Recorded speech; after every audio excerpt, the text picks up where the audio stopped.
Hello students, welcome to the my YouTube channel Soni classes. Students, आज मैं आपके लिए क्लास 12 की फिजिक्स का एक इम्पॉर्टेंट क्वेश्चन आपके बीच में लेकर आया हूँ, जो कि धारा का चुंबकीय प्रभाव से है। देखिए, धारा के चुंबकीय प्रभाव में जो सबसे पहले साइंटिस्ट थे जिन्होंने धारा के चुंबकीय प्रभाव को हमें सबसे पहले बताया, उनका नाम था ऑर्स्टेड। ऑर्स्टेड नामक साइंटिस्ट ने धारा के चुंबकीय प्रभाव पर सबसे पहले वर्क किया। ठीक है ना। तो आज हम ऑर्स्टेड का प्रयोग पढ़ेंगे और उनके द्वारा जो और भी साइंटिस्ट हैं जिन्होंने उसके आगे वर्क किया उसके बारे में हम समझेंगे। तो ऑर्स्टेड का प्रयोग क्या है, इसको बहुत ध्यान समझना। ऑर्स्टेड का प्रयोग, देखिए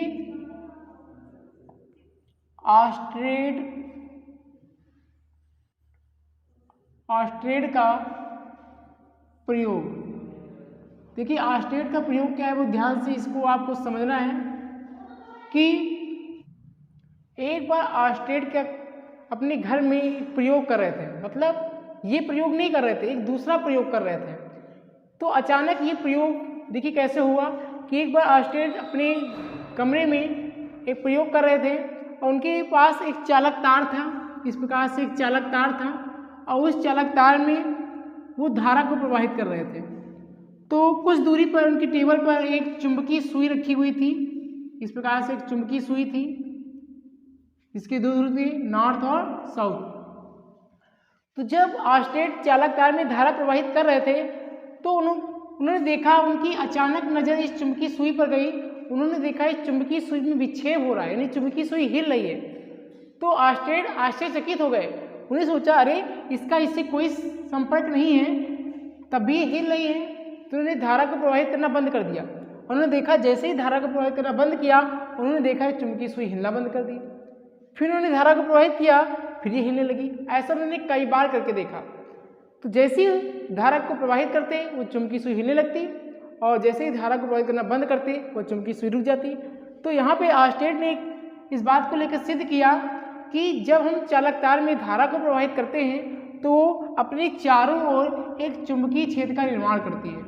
इस प्रकार से वो क्या करती है, अपने चारों ओर एक चुंबकीय क्षेत्र का निर्माण करती है, जिसके कारण ये चुंबकीय सुई में विक्षेप उत्पन्न होता है। ठीक है ना। तो यहाँ से जो ऑर्स्टेड नामक साइंटिस्ट थे इस बात को लेकर क्लियर किए और इनकी परिभाषा भी यहीं से है। यदि किसी चालक तार में धारा को प्रवाहित किया जाए तो उसके चारों ओर एक चुंबकीय क्षेत्र उत्पन्न हो जाता है, जिसे हम ऑर्स्टेड का प्रयोग कहते हैं या धारा का चुंबकीय प्रभाव भी कहते हैं। मतलब धारा का चुंबकीय प्रभाव बताने वाले सबसे पहले साइंटिस्ट ऑर्स्टेड ही थे, इसलिए उसे हम धारा का चुंबकीय प्रभाव भी कहते हैं। ठीक है ना। उसके बाद एक दूसरे नंबर के साइंटिस्ट आए, एम्पियर। बस ऑर्स्टेड ने इतना ही बता के इसको यहीं पर रोक दिया, क्योंकि दूसरा वर्क कर रहे थे। अचानक ये बात सामने निकल कर आई, तो इतना ही बताकर उन्होंने इस चीज़ को रोक दिया। बाकी वो जिस पर वर्क कर रहे थे उस पर वर्क करना शुरू किया। उसके बाद इलेक्ट्रिसिटी में जो और साइंटिस्ट थे जो इलेक्ट्रिसिटी पर वर्क कर रहे थे, उन्होंने इसके आगे वर्क करना शुरू किया। मतलब इसके बाद जो दूसरे नंबर के साइंटिस्ट आए, एम्पियर, इन्होंने इनके नियम को जब पढ़ा तो इसके आगे इसको बढ़ाया। वो क्या बढ़ाया, ध्यान समझना। इसका जो दूसरा प्रयोग था, मतलब दूसरे नंबर के साइंटिस्ट थे एम्पियर, जिन्होंने प्रयोग किया था, वो प्रयोग था एम्पियर के तैरने का नियम। एम्पियर के तैरने का नियम, नाम से लगता है कि एम्पियर नामक साइंटिस्ट तैर कर देखे होंगे ना। एम्पियर के तैरने का नियम, लेकिन ऐसा नहीं है कि एम्पियर तैरे थे, लेकिन ये जरूर है कि एक तैराक को, एक स्विमर को इन्होंने तैराया था। मतलब इस बात को समझाने के लिए, मतलब साइंटिस्ट क्या करते हैं, जब किसी चीज़ को प्रूव करते हैं तो दूसरों को समझाने के लिए वो किसी न किसी टेक्निक के माध्यम से समझाते हैं। तो एम्पियर ने इसको एक तैराक को तैराकर इस चीज़ को सिद्ध किया। देखिए, जिस प्रकार से ऑर्स्टेड ने बताया था कि चालक तार में धारा को प्रवाहित करने से वो चुंबकीय क्षेत्र उत्पन्न करता है अपने चारों ओर, जिसके कारण चुंबकीय सुई में विक्षेप होता है।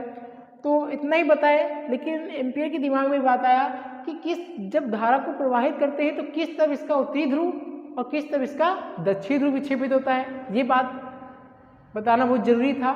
तो इसको एम्पियर ने बताया। कैसे बताया, ध्यान समझना। कि सपोज मेरे पास एक चालक तार है, इस प्रकार से उन्होंने एक चालक तार लिया और इस चालक तार में इन्होंने धारा को प्रवाहित किया नीचे से ऊपर या ऊपर से नीचे, कहीं भी आप कहीं भी धारा को प्रवाहित कर सकते हो।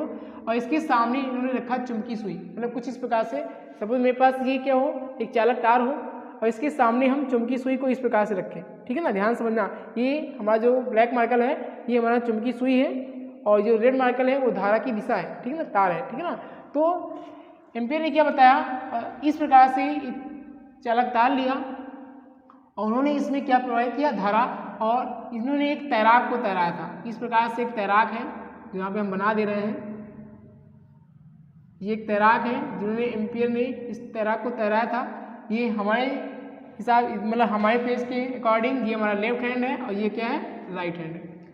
तो जब तैराक को एम्पियर ने तैराया तो उन्होंने क्या बताया कि चाहे आप नीचे से ऊपर की ओर तैराएं या कहीं से भी तैराएं, मतलब इधर से आप इधर को भी तैरा सकते हैं, ऐसे भी तैरा सकते हैं, मतलब इधर से इधर भी तैरा सकते हैं, मतलब कहीं से आप किसी तरफ से इसको तैराएं, ठीक है ना। तो एम्पियर ने क्या बताया, यदि किसी तैराक को चालक तार की दिशा की तरफ, ध्यान समझना, मतलब चालक तार की दिशा की तरफ अपना चेहरा करके तैरे, मतलब यदि कोई तैराक चालक तार की दिशा की तरफ अपना चेहरा करके तैरे, मतलब जिधर धारा बह रही हो उधर ही तैराक का चेहरा होना चाहिए, इसका मतलब था ना। तो यहाँ पे क्या होगा, यदि कोई तैराक चालक तार की तरफ अपना चेहरा करके चालक तार में प्रवाहित धारा की दिशा की तरफ तैरे, मतलब जिधर धारा प्रवाहित हो रही हो उधर ही तैराक तैरे, ठीक। तो उस तैराक के बाएं हाथ की तरफ सामने रखे चुंबकीय सुई, सपोज मेरे पास चुंबकीय सुई है, ये मेरे पास क्या है, चुंबकीय सुई है, ये इसका नॉर्थ है, इसका क्या है, साउथ है। तो सामने रखे चुंबकीय सुई का उत्तरी ध्रुव, मतलब यहाँ पे उत्तरी ध्रुव और यहाँ पे क्या, दक्षिणी ध्रुव विक्षेपित होता है। तो इसको हम आपको एकदम सिस्टम में समझा रहे हैं, एक बात को ध्यान समझना, टू दी पॉइंट मैं आपको समझा रहा हूँ कि यदि कोई तैराक चालक तार की तरफ अपना चेहरा करके चालक तार में प्रवाहित धारा की दिशा की तरफ तैरे तो सामने रखे, तो तैराक के सामने रखे चुंबकीय सुई का उत्तरी ध्रुव तैराक के बाएं हाथ की तरफ तथा दक्षिणी ध्रुव तैराक के दाएं हाथ की तरफ विक्षेपित होता है।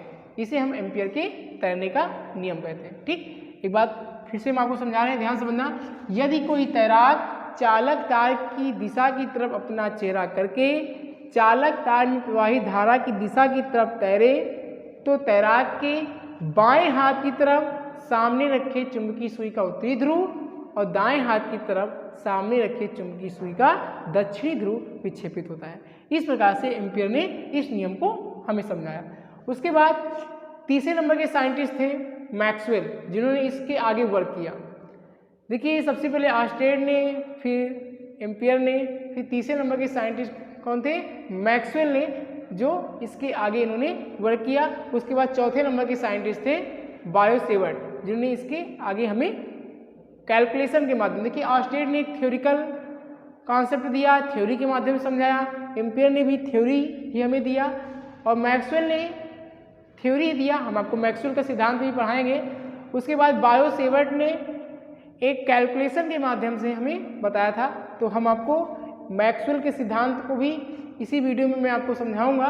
उसके बाद हम नेक्स्ट वीडियो में बायो-सेवर्ट के नियम को पढ़ेंगे, ठीक है ना। तो चलिए यहाँ तक आप क्लियर कर लीजिए। अब मैं आपको मैक्सवेल का नियम हम आपको समझा दे रहे हैं कि मैक्सवेल का नियम क्या था। उसके बाद बायो-सेवर्ट का नियम हम नेक्स्ट वीडियो में तैयार करेंगे, तब तक आप इतना तैयार कीजिए, ठीक है ना। देखते हैं मैक्सवेल का नियम। देखिए मैक्सवेल का क्या नियम था, मैक्सवेल ने दो नियम दिए। मैक्सवेल के नियम,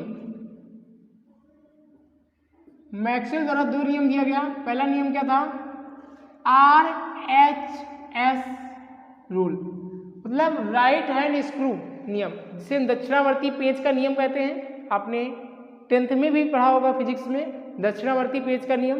तो मैक्सवेल का दिया हुआ नियम है। तो पहला नियम क्या है, RHS नियम, मतलब राइट हैंड स्क्रू नियम। एक पेज, स्क्रू मतलब पेज, एक पेज के द्वारा मैक्सवेल ने इस चीज़ को समझाया था। ध्यान दीजिएगा, ये सपोज मेरे पास क्या है, एक पेज है, ये पेज की क्या है, नोक है। इस प्रकार से मैंने यहाँ पे पेज बना रखा है। अब यहाँ पे क्या है, ये इसकी चूड़ी है,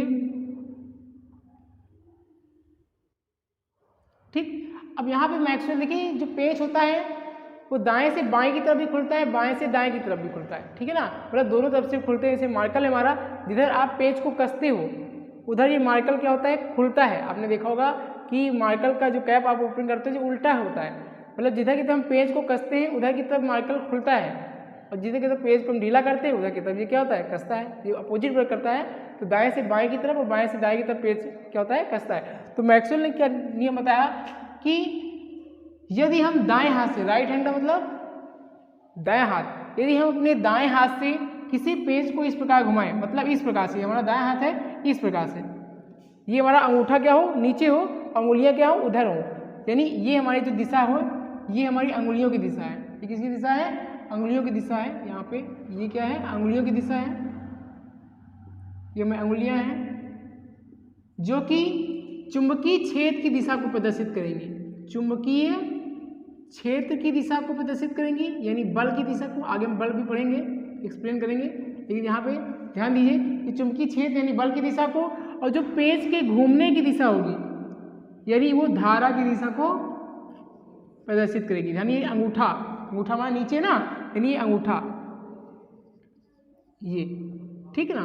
तो यहाँ पे इसकी परिभाषा क्या हो जाएगी, यदि हम दक्षिणावर्ती पेज को दाएं हाथ से इस प्रकार घुमाएं, यदि किसी दक्षिणावर्ती पेज को दाएं हाथ से इस प्रकार घुमाएं कि अंगूठा यानी पेज के घूमने की दिशा धारा की दिशा को, और पेज अंगुलियां जिसे आप घुमाओगे ना, अंगुलियां चुंबकीय क्षेत्र की दिशा को प्रदर्शित करें, तो इसे हम मैक्सवेल का RHS नियम यानी दक्षिणावर्ती पेज का नियम कहते हैं, ठीक। तो इस प्रकार से आप RHS नियम मैक्सवेल ने हमें समझाया। और जो दूसरा नियम था हमारा वो था दाएं हाथ से पकड़ने का नियम, दाएं हाथ से पकड़ने का नियम, दाएं हाथ से पकड़ने का नियम, ये दूसरा नियम मैक्सवेल ने समझाया था। अब इसमें क्या था, एक चालक तार लिया, इसके जस्ट अपोजिट वर्क किया। ये चालक तार है और यहाँ पे देखिए ये जो धारा की दिशा है वो नीचे की तरफ है, ये हमारी धारा की दिशा है ना, ये नीचे की तरफ है, और यहाँ पे धारा की दिशा कहाँ है, ऊपर की तरफ है। तो इस प्रकार से अंगूठा हमारा ऊपर रहेगा ऐसा, तो अंगुलियाँ क्या हो जाएंगी, इधर हो जाएंगी, ये हमारी अंगुलियों की घुमाने की दिशा हो जाएगी, ठीक है ना। और ये चुंबकीय क्षेत्र की दिशा को प्रदर्शित करेगी, यानी यही है ना, चुंबकीय क्षेत्र की दिशा को, यानी बल की दिशा को, ठीक है ना। तो यहाँ पे इसकी परिभाषा क्या हो जाएगी, यदि किसी चालक तार को, ये मेरे पास चालक तार है, दूसरा इन्होंने प्रयोग एक चालक तार के माध्यम से समझाया, यदि किसी चालक तार को हम दाएं हाथ से इस प्रकार पकड़ें कि अंगूठा, अंगूठा कहाँ है, ऊपर, यानी अंगूठा धारा की दिशा को और अंगुलियां चुंबकीय क्षेत्र की दिशा को प्रदर्शित करें, तो इसे हम दाएं हाथ से पकड़ने का नियम कहते हैं। इस प्रकार से मैक्सवेल ने दो नियम हमें समझाए थे और इन दोनों नियम को मैंने आपको अच्छे से एक्सप्लेन किया। इस प्रकार से तीसरे नंबर के साइंटिस्ट मैक्सवेल थे, जिन्होंने धारा के चुंबकीय प्रभाव पर हमें अध्ययन कराया। मतलब इन तीनों साइंटिस्टों ने धारा के चुंबकीय प्रभाव के बारे में हमें बताया। अब चौथे नंबर के साइंटिस्ट थे बायो सेवर्ट, जिन्होंने एक कैलकुलेशन के द्वारा हमको धारा के चुंबकीय प्रभाव के बारे में समझाया था। तो हम बायो सेवर्ट के नियम को नेक्स्ट वीडियो में समझेंगे, ठीक है ना। आप थ्योरिटिकल को मैंने इस वीडियो में आपको समझाया और जो हमारा कैलकुलेशन है उसको हम नेक्स्ट वीडियो में कवर करेंगे। तब तक आप इन सभी बातों को अच्छे से कंप्लीट कर लीजिए और नेक्स्ट वीडियो आप जरूर अटेंड कीजिएगा, वहाँ पे हम आपको बायो सेवर्ट का नियम, उसके बाद हम बायो सेवर्ट के अनुप्रयोग पर बात करेंगे। क्योंकि बायो सेवर्ट का नियम एक बहुत इंपॉर्टेंट टॉपिक है, ये आपको समझना चाहिए और पूछा गया टॉपिक है, इसलिए बायो सेवर्ट का नियम आप जरूर देखिए। पहले इन सभी चीज़ों को अच्छे से तैयार कीजिए, ठीक है ना। वीडियो पसंद आई हो तो वीडियो को लाइक जरूर करें और चैनल पर नए हैं तो चैनल को सब्सक्राइब जरूर करें और अपने फ्रेंड के साथ शेयर जरूर किया करें आप लोग, और कमेंट में अपनी राय जरूर लिखें आप, ठीक है ना। चलिए फिर मिलते हैं नेक्स्ट वीडियो में, थैंक यू।